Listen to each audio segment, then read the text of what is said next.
Maria baby से पूछती है आपने असजद भाई को मारिया की पहली शादी और तलाक का क्यों नहीं बताया। बेबी कहती है इतने कम वक्त में मारिया ने तुम्हें सब कुछ बता दिया। इस घर के सारे फैसले अम्मी ही करती हैं। अल्लाह इन्हें जिंदगी दे। तुम क्यों परेशान हो रही हो। अगर हम असजद को सब कुछ बता देते तो वो शादी से इनकार कर देता। इफ़त अरीबा को कहती है कि मारिया क्यों नहीं आई। अरीबा कहती है वहाँ पे पहले इतना कुछ हो गया था कि मैंने बहस करना मुनासिब नहीं समझा। रुखसती से वापसी पर उनकी गाड़ी खराब हो गई थी। मारिया की रस्म करने लगे, दूध और शीशा गिर गया। फिर तो हद ही होगी। रात को मारिया की सास का पाँव स्लिप हो गया वॉशरूम में और उनकी टांग टूट गई। इसलिए मैंने उनसे कोई ज्यादा बात नहीं की। असजद के सारे रिलेटिव्स पूछते हैं कि मारिया को मुंह दिखाई में क्या दिया है। मारिया बताती है गोल्ड का सेट दिया है। तो वो औरतें कहती हैं लाकर दिखाओ। मारिया कहती है वो सेट तो बेबी बाजी के पास है, उन्होंने कहा था मेरे पास रखवा दो कहीं गुम ना जाए। बेबी के रिश्तेदार कहते हैं हम तुम्हें चोर लगते हैं बेबी। असजद कहता है वो मारिया की मुंह दिखाई का सेट था, तुम्हारे पास क्यों है वो। बेबी गुस्से में उठ जाती है और कहती मैंने खाने ही जाना था, मैं अभी लाती हूँ। असजद बेबी को समझाता है मैंने सिर्फ ये इसलिए कहा कि मारिया को अपनी जिम्मेदारियों का एहसास हो, आगे चल के घर उसी ने संभालना है। तुम्हें मेरी जिस बात का भी बुरा लगा उसके लिए सॉरी। बेबी अपनी अम्मी को कहती है असजद एक दिन की दुल्हन के लिए हमसे बहस कर रहे थे, ये लड़की हमें मासूम लगी थी लेकिन ये तो बहुत चालाक निकली है। असजद कह रहा था कि अब सारी जिम्मेदारी मारिया संभालेगी। असजद मारिया को कहता है अगर ये सेट पसंद नहीं आया था तो मुझे बता देती। मारिया कहती नहीं ये सेट मुझे बहुत पसंद है, आप मेरी बात नहीं समझ रहे। असजद कहता है मैंने आपको पहला गिफ्ट दिया और आपने उसकी हिफाजत नहीं की।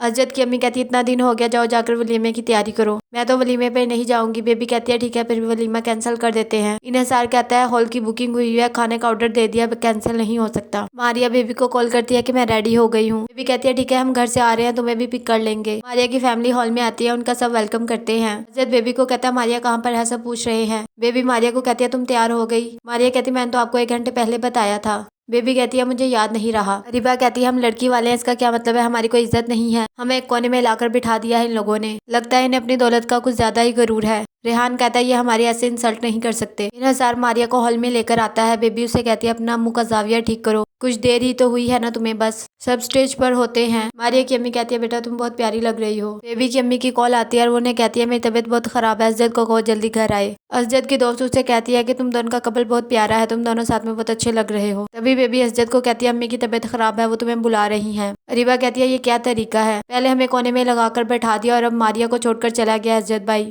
असजद की दोस्त इन्हिसार को कहती है कि असजद को ऐसे अपनी दुल्हन को छोड़कर नहीं जाना चाहिए था। मारिया अरीबा को कहती है तुमने अम्मी को बात बताई। अरीबा कहती है मौका महल देख लो, बाद में बात करेंगे। ग्रुप पिक्चर लेने लगते हैं। फोटोग्राफर कहता है दूल्हा काम पर है। बेबी कहती है दूल्हा नहीं है, तुम पिक्चर क्लिक करो। बेबी मारिया को अकेली हॉल में छोड़कर आ जाती है। इन्हिसार मारिया को देखता है तो कहता है भाभी आए मैं आपको लेकर जाता हूँ घर। मारिया अपनी सास के रूम में जाने लगती है। बेबी कहती है अम्मी आराम कर रही है, तुम अपने कमरे में जाओ। बेबी अपने भाई से झूठ बोल देती है, मारिया ने तो खाना अपनी फैमिली के साथ खा लिया था, वो एक दफा भी अम्मी का पता करने नहीं आई, अब तुम खाना खा लो।